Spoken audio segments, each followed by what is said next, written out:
ಎಲ್ಲ ವಿಜಯಪುರ ಜಿಲ್ಲೆಯ ಹಾಗೂ ಇಂಡಿ ವಿಧಾನಸಭಾ ಕ್ಷೇತ್ರದ ಪತ್ರಿಕಾ ಮಾಧ್ಯಮದ ಸ್ನೇಹಿತರೆ,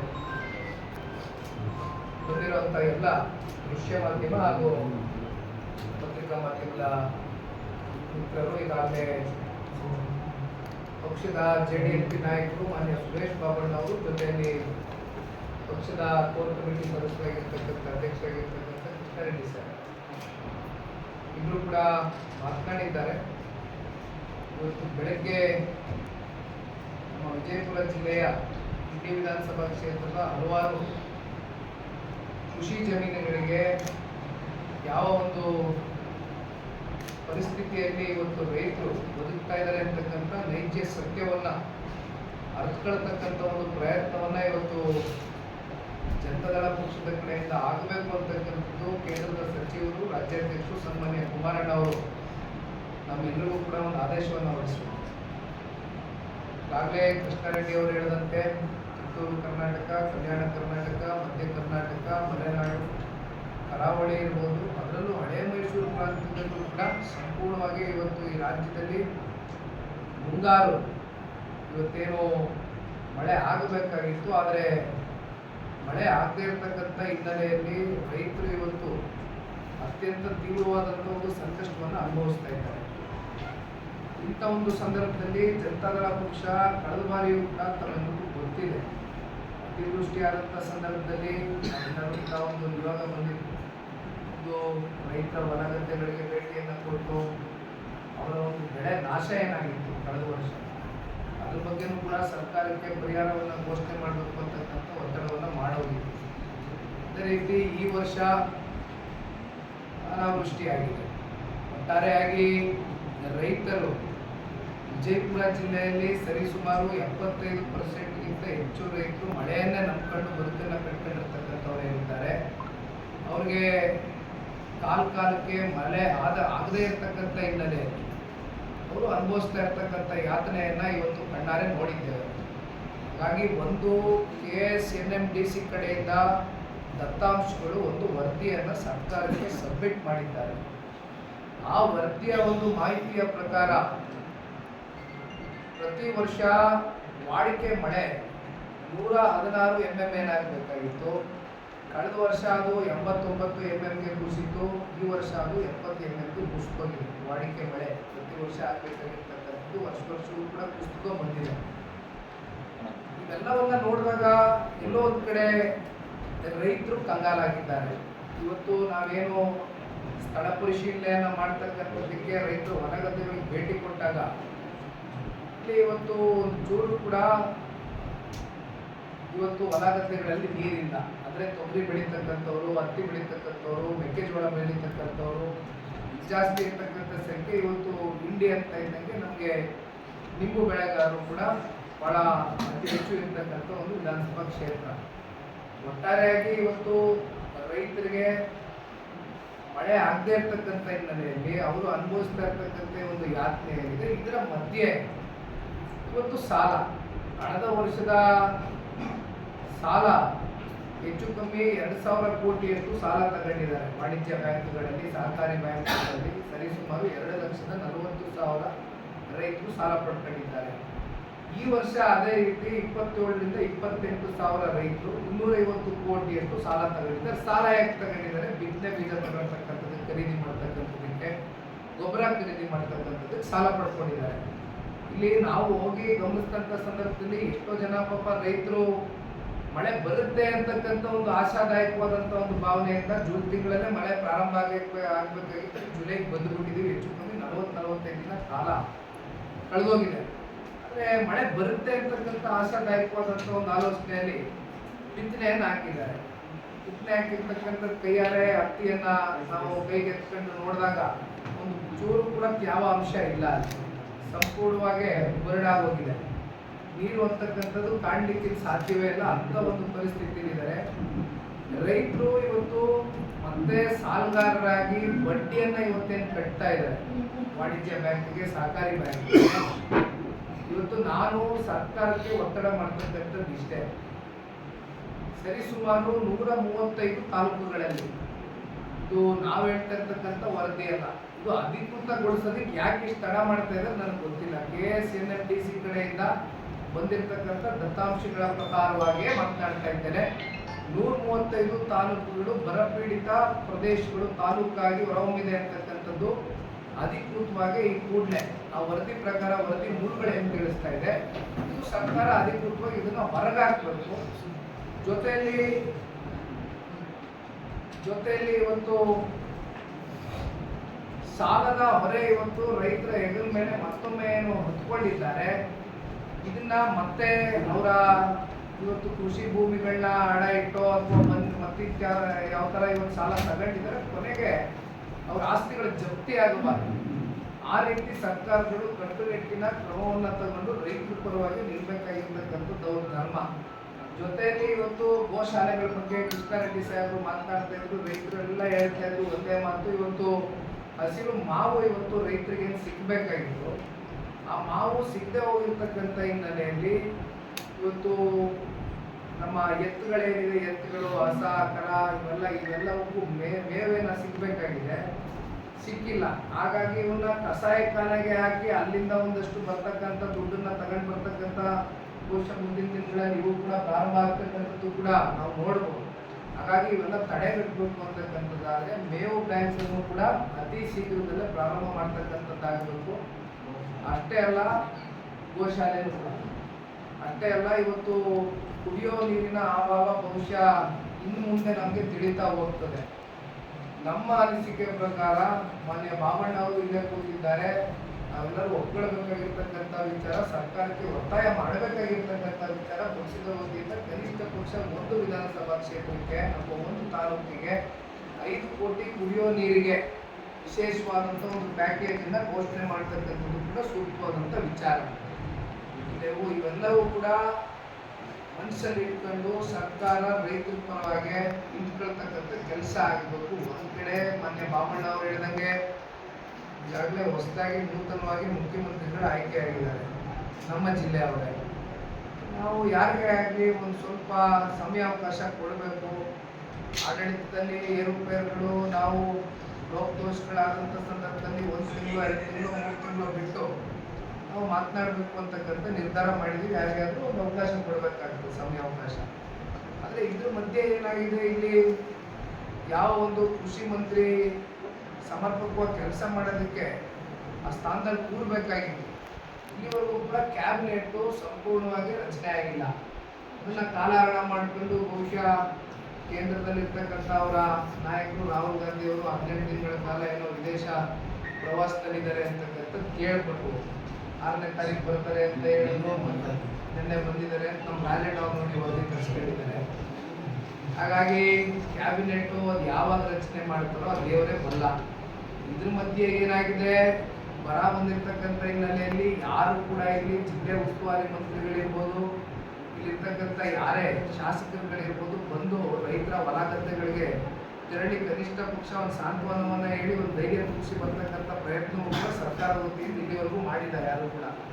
ಆದರೆ ಬಾಬಣ್ಣ ಅವರು ಹೇಳಿದಂಗೆ ಜನತಾದಳ ಪಕ್ಷ ಅಂದರೆ ನಿಮ್ಮೆಲ್ಲರಿಗೂ ಗೊತ್ತಿದೆ, ಇದು ಪ್ರಾದೇಶಿಕ ಪಕ್ಷ, ರೈತರ ಒಂದು ಹೋರಾಟದಿಂದನೇ ಹುಟ್ಟಿದಿರ್ತಕ್ಕಂಥ ಪಕ್ಷ ಕರ್ನಾಟಕ ರಾಜ್ಯದಲ್ಲಿ.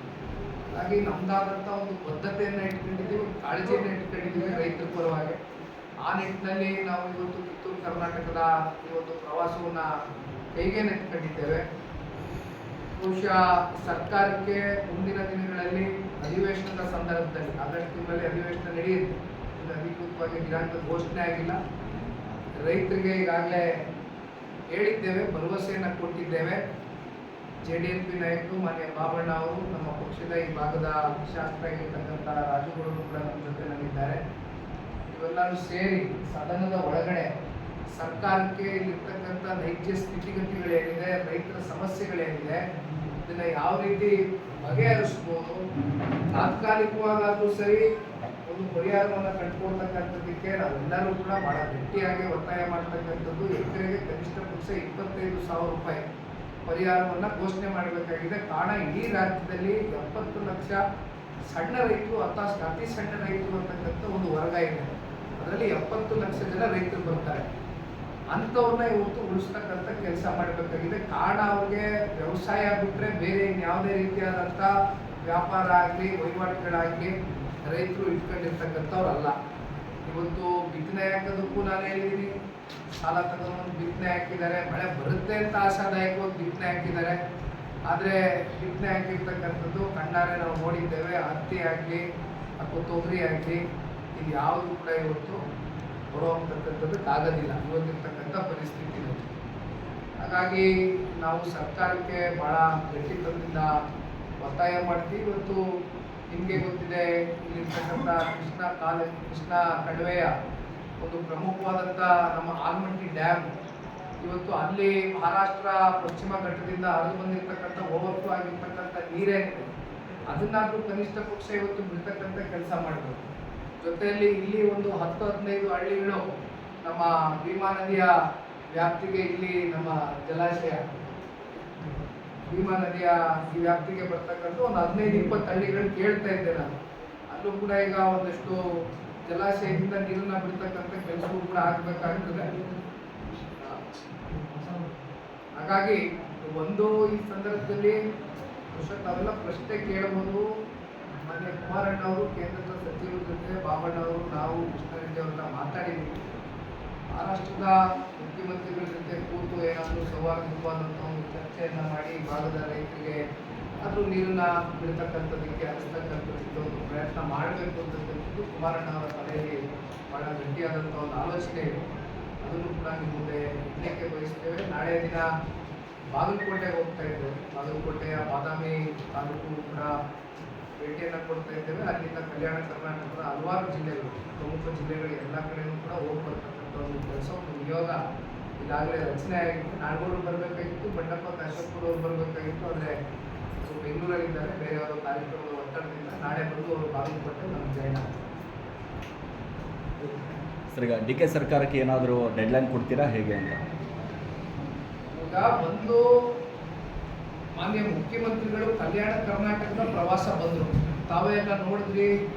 ಮಧ್ಯದಲ್ಲಿ ಅದಕ್ಕಿಂತ ಮುಂಚಿತವಾಗಿ ಯಾರು ಕೂಡ ನೀರು ಬಿಡ್ತೀವಿ ಅಂತ ನಂಬ್ಕೊಂಡು ಬಿತ್ತನೆಯನ್ನು ಹಾಕಬೇಡಿ ಅಂತಕ್ಕಂಥ ಹೇಳಿದಂಥ ಉದಾಹರಣೆ ಬಹುಶಃ ಕರ್ನಾಟಕ ರಾಜ್ಯದಲ್ಲಿ ಇದು ಮೊದಲನೇ ಬಾರಿ ಮುಖ್ಯಮಂತ್ರಿಗಳಾಗಿರ್ತಕ್ಕಂಥವ್ರ ಬಾಯಲ್ಲಿ ಬಂದಿರತಕ್ಕಂಥ ಒಂದು ಹೇಳಿಕೆ.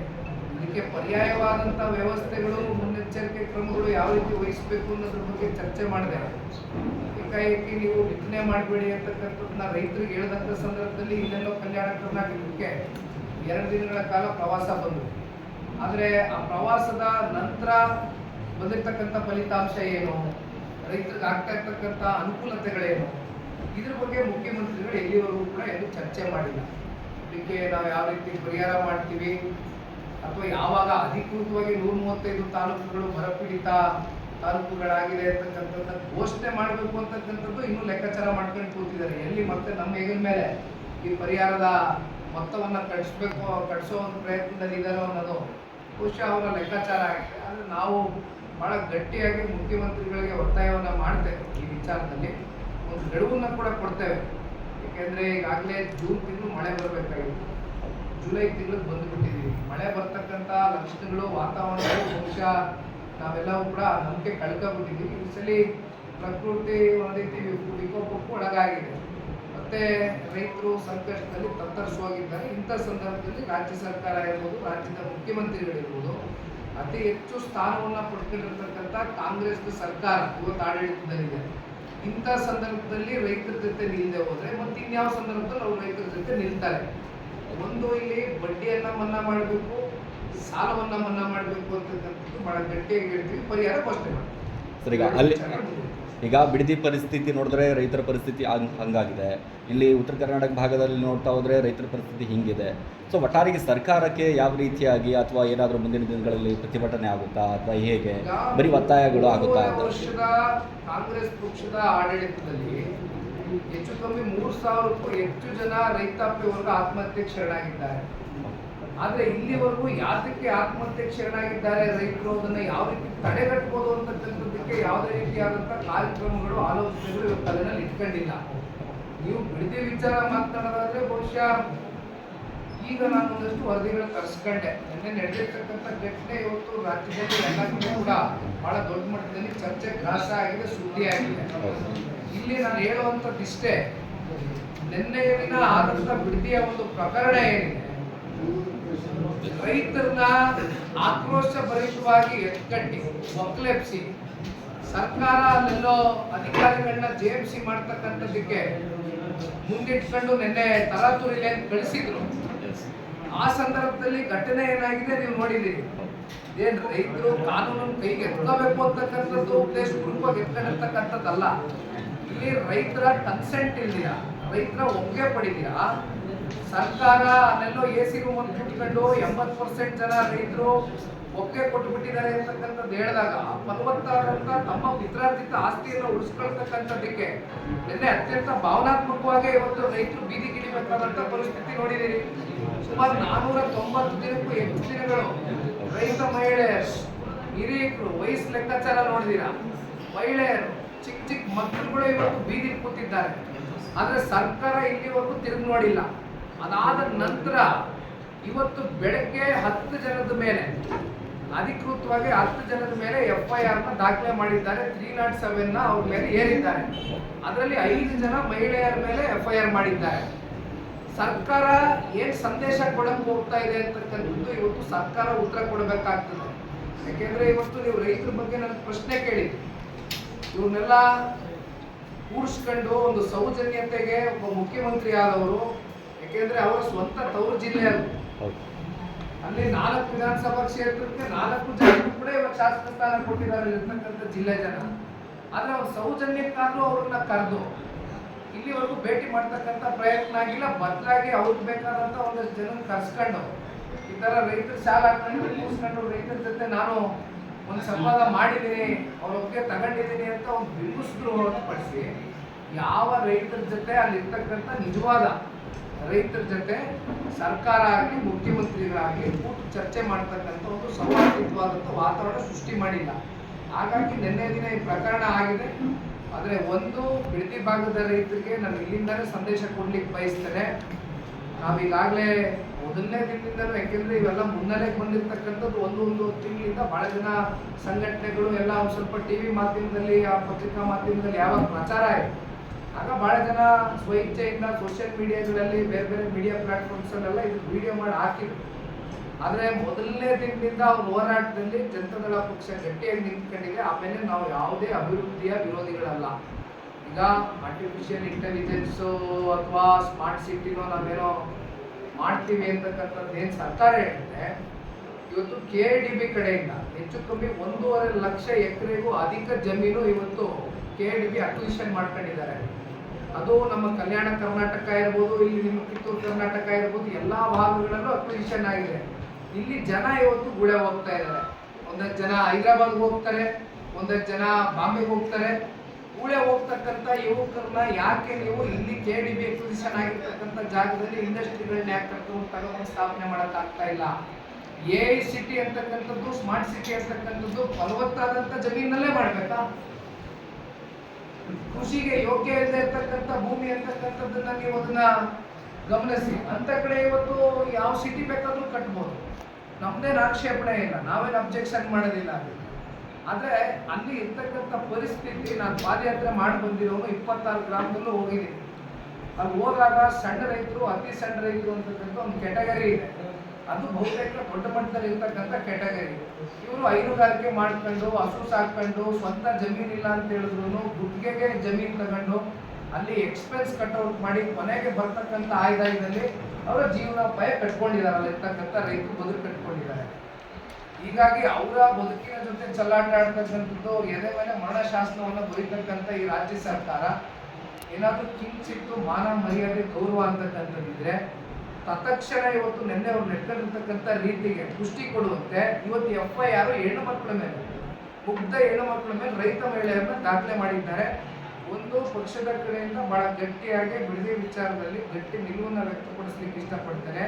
ಯಾರ ಮೇಲೆ ಇವತ್ತು 307 FIR ದಾಖಲೆ ಮಾಡಿದ್ದಾರೆ, ಕಾನೂನಿನ ಅಡಿಯಲ್ಲಿ ಅವ್ರಿಗೆ ರಕ್ಷಣೆ ಕೊಡಿಸ್ತಕ್ಕಂಥದ್ದಕ್ಕೆ ಜನತಾದಳ ಪಕ್ಷ ಬಹಳ ಗಟ್ಟಿಯಾಗಿ ಸನ್ಮಾನ್ಯ ದೇವೇಗೌಡರು ಸಾಹೇಬರು, ಕುಮಾರಣ್ಣ ಅವರ ನೇತೃತ್ವದಲ್ಲಿ ನಿಲ್ತಕ್ಕಂಥ ಪ್ರಯತ್ನ ಮಾಡ್ತಾರೆ. ಸರ್, ಈಗಾಗಲೇ ಭಾಳಷ್ಟು ರೈತರ ಜಮೀನುಗಳಿಗೆ ಭೇಟಿ ಕೊಟ್ಟಿದ್ದೀರಾ, ಪರಿಸ್ಥಿತಿ ಹೇಗಿದೆ ಅಂತ ಅಲ್ಲಿ?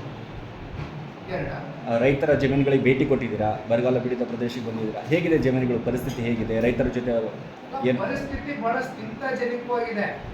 ಯಾಕೆಂದ್ರೆ ಇವತ್ತು ರೈತರು, ಅದರಲ್ಲೂ ಈ ಭಾಗದಲ್ಲಿ ಇವತ್ತು ಎತ್ತುಗಳಿಗೆ ಒಂದು ಅಮಾವಾಸ್ಯೆ ಪೂಜೆ ಮಾಡ್ತಕ್ಕಂಥ ಈ ಒಂದು ವಿಶೇಷವಾದಂಥ ದಿನ. ಬಹುಶಃ ಇವತ್ತು ನಾನು ಇಲ್ಲಿ ಬಂದು ನಿಂತ್ಕೊಂಡಿರ್ತಕ್ಕಂಥದ್ದು ರೈತರ ಜೊತೆ ಎತ್ತುಗಳ ಒಂದು ಪೂಜೆ ಮಾಡ್ತಕ್ಕಂಥದ್ದು, ಮಣ್ಣೆತ್ತಿನ ಪೂಜೆ ಅಂತಕ್ಕಂಥದ್ದು ಏನು ಕರೀತಾರೆ, ಅಮಾವಾಸ್ಯೆ ಪೂಜೆ, ಎರಡೂ ಕಡೆ ಇವತ್ತು ಪಾಲ್ಗೊಂಡಿದ್ದೆ. ಬಹುಶಃ ನಮ್ಮ ಪುಣ್ಯ ಇವತ್ತು ರೈತರ ಜೊತೆ ನಿಂತಿರ್ತಕ್ಕಂಥದ್ದು. ನೋಡಿ, ರೈತರು ಎಷ್ಟು ಮುಗ್ಧರು ಅಂದರೆ, ಆ ಎತ್ತುಗಳು ವರ್ಷ ಇಡೀ ರೈತರಿಗೋಸ್ಕರ ದುಡಿಮೆ ಮಾಡುತ್ತೆ. ಅಂತ ಎತ್ತುಗಳಿಗೆ ಒಂದು ಗೌರವ ಕೊಡಬೇಕು ಅಂತಕ್ಕಂಥ ಒಂದು ಗೌರವವನ್ನು ಸಮರ್ಪಣೆ ಮಾಡ್ತಕ್ಕಂಥ ಇವತ್ತು ಈ ಒಂದು ಅಮಾವಾಸ್ಯೆ ಪೂಜೆ ಇದೆಯಲ್ಲ, ನಿಜಕ್ಕೂ ಕೂಡ ಇವತ್ತು ರೈತರು ಎಷ್ಟು ಮುಗ್ಧರಿದ್ದಾರೆ, ಎಷ್ಟು ಪ್ರೀತಿಸ್ತಾರೆ ತಮ್ಮ ಗೋವುಗಳನ್ನ ಅಂತಕ್ಕಂಥದ್ದು ಇದರಲ್ಲಿ ಕಣ್ಣಾರೆ ನಾವು ನೋಡ್ಬೋದು.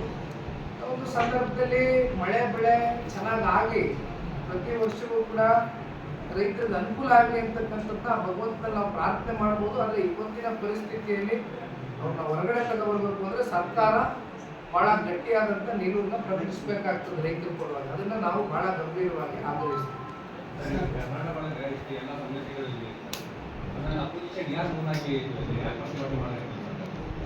ನಾವು ಯಾವತ್ತೂ ಕೂಡ ಮೌನವಾಗಿ ಕೂತಿಲ್ಲ. ನಾವು ಒಂದು ದಿನಾನೂ ಮೌನವಾಗಿ ಕೂತಿರ್ತಕ್ಕಂಥ ದಿನನೇ ಇಲ್ಲ. ಈಗ ನಾನು ಇಲ್ಲಿವರೆಗೂ ಶಾಸಕ ಆಗಿಲ್ಲ, ನನಗೆ ಅವಕಾಶ ಸಿಕ್ಕಿಲ್ಲ. ಆದರೂ ಕೂಡ ನಮ್ಮ JDP ನಾಯಕರು ಬಾಬಣ್ಣ ಅವರಿರ್ಬೋದು ಅಥವಾ ನಮ್ಮ ಶಾಸಕರು ಸದನದ ಒಳಗಡೆ ಯಾವುದೇ ರಾಜ್ಯದ ಸಮಸ್ಯೆಗಳ ಬಗ್ಗೆ ಧ್ವನಿ ಎತ್ತಕ್ಕಂಥ ಕೆಲಸ ಮಾಡಿದ್ದಾರೆ. ನನಗೆ ಸದನದ ಒಳಗಡೆ ಹೋಗಿ ಧ್ವನಿ ಎತ್ತಕ್ಕಂಥದ್ದಕ್ಕೆ ಅವಕಾಶ ಇಲ್ಲ ಅಂತ ಹೇಳಿದ್ರು.